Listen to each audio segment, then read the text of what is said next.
Hari Bol. He would wake up everyone, rise and rejoice to the name Hari Bol, Hari Bol.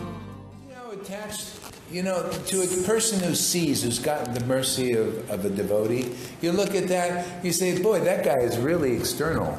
They're talking about all these things, external things. You see, he didn't stand up for me, he didn't do this, he didn't do that, and all that. And all these demigods, because they believe in daksha. See, if you believe in a person in the modes of nature as the most important person, then you're covered by what they're covered. You're blind like they're blind.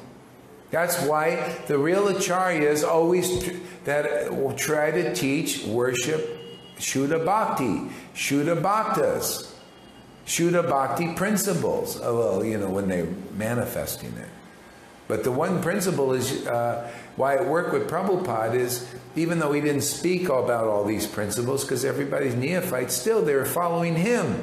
Therefore, they got the bliss. You notice everybody's very blissful. Well, just because you follow a pure devotee. But as soon as he left, what happened? All the glowworms come out, the tricky dicks come out, liars, cheaters. Prabhupada appointed us guru, and acharyas also like him.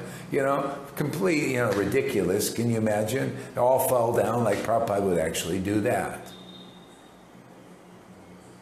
It's a complete lie, man.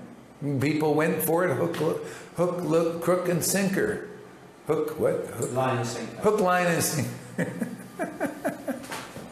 I mean, that's the truth. They did.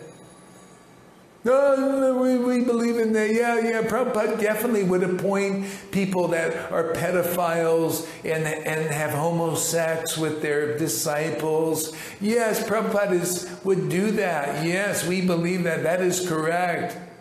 We believe them. Yeah. Well, if I believe that, I would never worship Prabhupada. I would say, why would I worship you? You appoint people like that to be their saviors? You're not qualified. You're as bad as they are. But he didn't do that. See? They lied. They cheated you. All of that stuff. And people are following that line, which is a clothesline, man.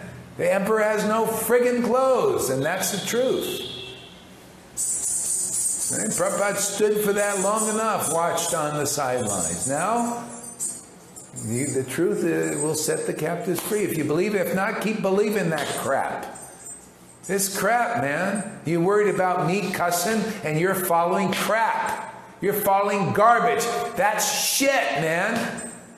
That's worthy to be pissed on. Oh, how do you say that? Well, Bhagavatam says that.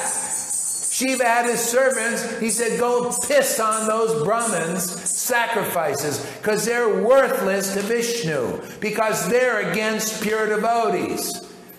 That's crap, man. Not because the devotee says this word or that word, because otherwise you're siding with daksha, gentle manners and all this other bullshit. It's like this guy said, my father cussed a lot to teach me something. Well, sometimes it's like that. I'm just doing this to give Balaram happiness and Freddie too. They seem to like when I'm cussing.